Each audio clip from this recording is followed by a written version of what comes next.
இன்றைக்கு பொது காலத்தின் 24ஆம் வாரம் செப்டம்பர் மாதம் 16ஆம் தேதி செவ்வாய்க்கிழமை. இன்று தேவன் நமக்கு தரும் ஜீவநீர் ஊற்றான இறை வார்த்தைகள் புனித லூக்கா எழுதிய நற்செய்தி இயல் 7 இறை வார்த்தைகள் 11-17 முடிய. அக்காலத்தில் இயேசு நயின் என்னும் ஊருக்கு சென்றார். அவருடைய சீடரும் பெரும் திரளான மக்களும் அவருடன் சென்றனர். அவர் அவ்வூர் வாயிலை நெருங்கி வந்தபோது இறந்த ஒருவரை சிலர் தூக்கி வந்தனர். தாய்க்கு அவர் ஒரே மகன், அத்தாயோ கைம்பெண். அவ்வூரை சேர்ந்த பெரும் திரளான மக்களும் அவரோடு இருந்தனர். அவரை கண்ட ஆண்டவர் அவர் மீது பரிவு கொண்டு அழாதீர் என்றார். அருகில் சென்று பாடையை தொட்டார். அதை தூக்கிச் சென்றவர்கள் நின்றார்கள். அப்பொழுது அவர், இளைஞனே, நான் உனக்கு சொல்கிறேன், எழுந்திடு என்றார். இறந்தவர் எழுந்து உட்கார்ந்து பேசத் தொடங்கினார். இயேசு அவரை அவர் தாயிடம் ஒப்படைத்தார். அனைவரும் அச்சமுற்று, நம்மிடையே பெரிய இறைவாக்கினர் ஒருவர் தோன்றியிருக்கிறார், கடவுள் தம் மக்களை தேடி வந்திருக்கிறார் என்று சொல்லி கடவுளை போற்றி புகழ்ந்தனர். அவரை பற்றிய இந்த செய்தி யூதேயா நாடு முழுவதிலும் சுற்றியுள்ள பகுதிகளிலும் பரவியது. ஆண்டவரின் அருள்வாக்கு. கிறிஸ்துவே மக்கு புகழ். அதிசயங்கள் செய்கிறவர் நம் அருகில் இருக்கிறார். அற்புதங்கள் செய்கிறவர் என்றும் நமக்குள் வசிக்கிறார்.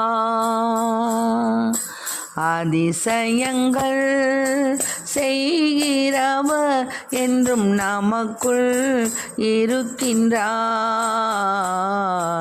அதிசயங்கள் செய்கிறவர் என்றும் நமக்குள் வசிக்கின்றார். தண்ணீரை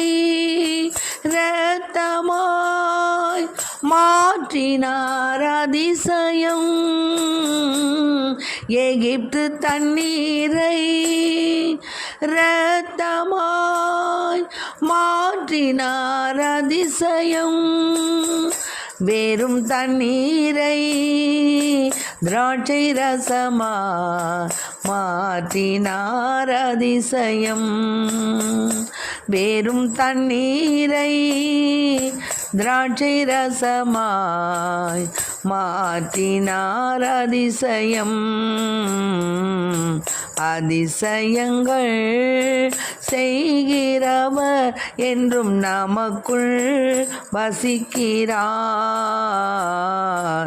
அற்புதங்கள் செய்கிறவர் என்றும் நமக்குள் வசிக்கிறார். குருடருக்கும் செவிடருக்கும் சுகம் தந்தார் அதிசயம். குருடருக்கும் செவிடருக்கும் சுகம் தந்தார் அதிசயம். ஒரு சொல்லாலே மரித்தோரை எழுப்பினார் அதிசயம். ஒரு சொல்லாலே மரித்தோரை எழுப்பினார் அதிசயம். அதிசயங்கள் செய்கிறவர் நம் அருகில் இருக்கிறார். அற்புதங்கள் செய்கிறவர் என்றும் நமக்குள் வசிக்கிறார். என்றும் நமக்குள் வசிக்கிறார்.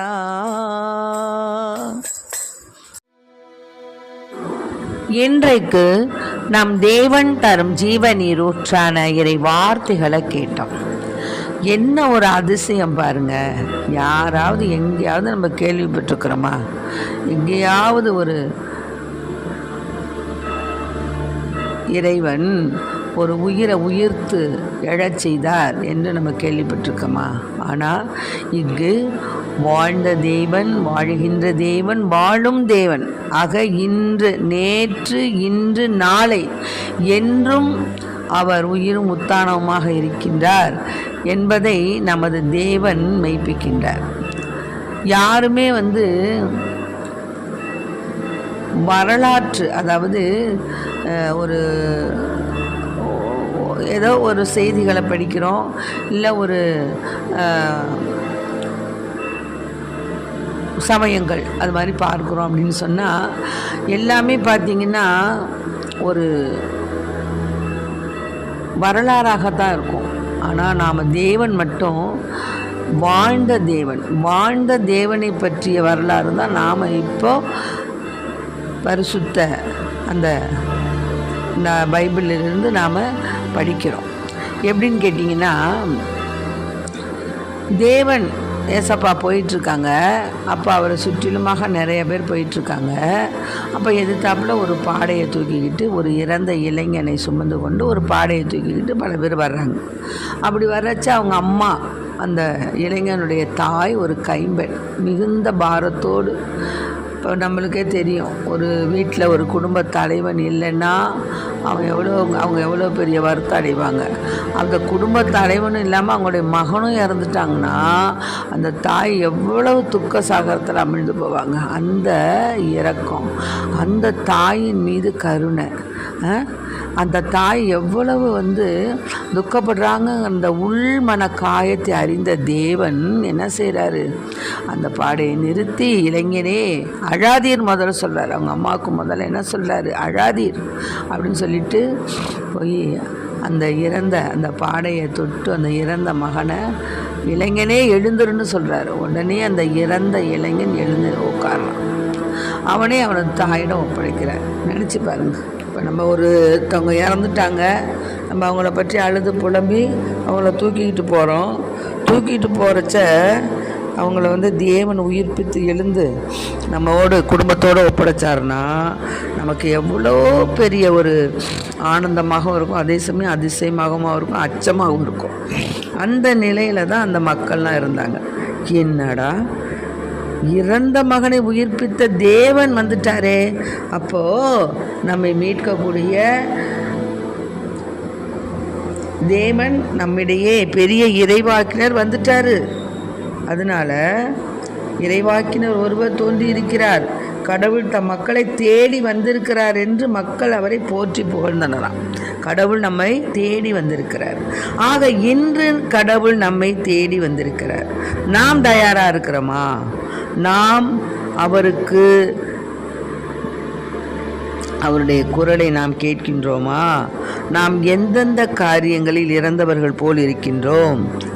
நம்முடைய சுயநலம், நம்முடைய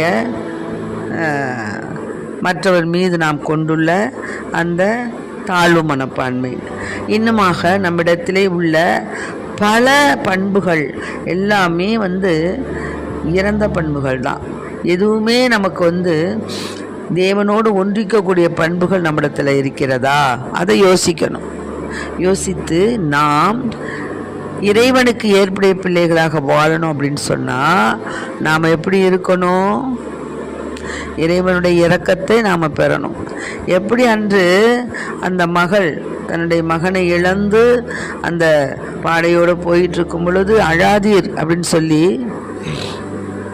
அந்த தாயினுடைய அந்த உள்மன காயத்தை அறிந்த தேவன் நம் தேவன். ஆக நம்முடைய உள்மன காயங்களை அறிந்திருக்கிறார் ஏசப்பா. நம்முடைய உள்மன காயங்களை அறிந்திருக்கிறார். நாம தான் அவரை புரிஞ்சுக்கிறது இல்லை. நாம் கண்ணீரோடு மன்றாடக்கூடிய ஒவ்வொரு மன்றாட்டுகளும் நிச்சயமாக நிறைவேற்றப்படும். எப்படின்னா, நம்முடைய சிந்தனை, சொல், செயல் எல்லாவற்றையும் அப்படியே ஒடுக்கி ஒருமனப்பட்ட ஆவி உடையவர்களாய் நாம் இறைவனை வேண்டும் பொழுது நமக்கு தேவையான காரியங்களை நிச்சயமாக தேவன் நமக்கு செய்வார் என்ற ஆழ்ந்த நம்பிக்கையோடு நாம் போகணும். ஆனால் இங்கே பாருங்களேன், அந்த பெண் அழுதுகிட்டு போகிறாங்க. அவங்க ஒன்றும் சொல்லலை. ஆனால் தேவன் என்ன பண்ணார்? அவங்களுடைய துக்கத்தை, அவங்களுடைய துயரத்தை, அவங்களுடைய மனவியாகுலத்தை அறிந்து போய் அந்த இளைஞனை தொட்டு இளைஞனை எழுந்துன்னு சொல்கிறார். அது மாதிரி தான் நாம் எப்படிப்பட்ட நிலையில் நாம் இருந்தாலும் நாம் நம்மளுடைய மனதை, உள்மன காயத்தை அறிந்த தேவன் நம் தேவன். ஆகவே நம்முடைய கவலைகள், கண்ணீர்களை பற்றியே நம்ம சிந்திச்சுக்கிட்டு கடவுளுக்கு கண்ணு இருக்கா, மூக்கு இருக்கா, கை இருக்கான்னு சொல்லி நம்ம கடவுளை தூஷிக்கிறோம். அப்படி தூஷிக்கக்கூடாது. யோபு என்ன செய்தார்? எவ்வளோ பெரிய துன்பங்கள் வந்த போதிலும் அப்படியே அப்படியே எரியும் நெருப்பு போன்ற அந்த அக்கி அவருடைய உடம்புல வந்த போதிலும் அவர் என்ன பண்ணார்? புலம்பலை, முணுமுணுக்கலை, தேவன் மீது அவநம்பிக்கை கொள்ளலை. கொடுத்தாரு, எடுத்துக்கிட்டாரு, மறுபடி கொடுப்பார். அந்த வார்த்தையில் தான் இருந்தார். அதுபோல் நாம் அனைவரும் ஆண்டவராகி இயேசுவின் மீது நம்பிக்கை கொண்டவர்களாய் நம் துக்கங்களை அறிந்த தேவன் அவர். ஒன்றுமில்லாமையிலிருந்து நம்மை உருவாக்கிய தேவன், காற்றையும் கடலையும் கடிந்து நில் என்று சொன்ன தேவன், அன்று அந்த மகனுக்கு உயிர் தந்து இளைஞனை எழுந்திரு என்று சொன்ன தேவன். ஆகவே நம்முடைய துக்கங்களை கேட்காமல் இருப்பாரோ? நம்முடைய துக்கங்களை மாற்றாமல் இருப்பாரோ? நம்முடைய கண்ணீருக்கு தேவன் பதில் சொல்லாமல் இருப்பாரோ? இல்லை. ஆகவே இதை கேட்டுக்கொண்டிருக்க அன்பார்ந்த பிள்ளைகளே, நம்முடைய துக்கம், துயரம் ஒரு நாள் மாறும், நிச்சயமாக மாறும். இந்நிலை மாறும். நாம் இறைவனோடு ஒன்றித்து இருக்கும் பொழுது இறைவன் நம்மை அறிந்தவராய், நம்மை புரிந்தவராய், நம்முடைய மனக்காயங்களை எல்லாம் தெரிந்து கொண்டவராய் தேவன் நம் மனக்காயங்களை ஆற்றுவார், நம் துக்கங்களை போற்றுவார், துக்கங்களை நீக்குவார், துயரங்களை போக்குவார், கண்ணீரை துடைப்பார். ஆகவே அன்பு பிள்ளைகளே, நம்முடைய துக்க நாட்களிலே, நம்முடைய துயர வேளைகளிலே, நாம் கவலையுற்ற வேளைகளே, நாம் கண்ணீர் சிந்தக்கூடிய வேளைகளிலே, நாம் பல வகையான துன்பங்களினால் அலைக்கழிக்கப்பட்ட அல்லலுற்ற வேளையிலே இறைவனை மன்றாடுவோம். இறைவன் நிச்சயமாக இளைஞனே எழுந்திரு என்று சொன்னது போல நம்முடைய துக்கங்கள், துயரங்கள், துன்பங்கள், வியாதிகள், பலகீனங்கள் எல்லாவற்றையும் தேவன் எடுத்தெறிந்து நமக்கு நிச்சயமாக நல்லதொரு வாழ்வை தருவார். அது உண்மை என்ற நம்பிக்கை விடவர்களாய் இறைவனிடம் மன்றாடுவோம். ஆமென். Praise the lord. மரியே வாழ்க.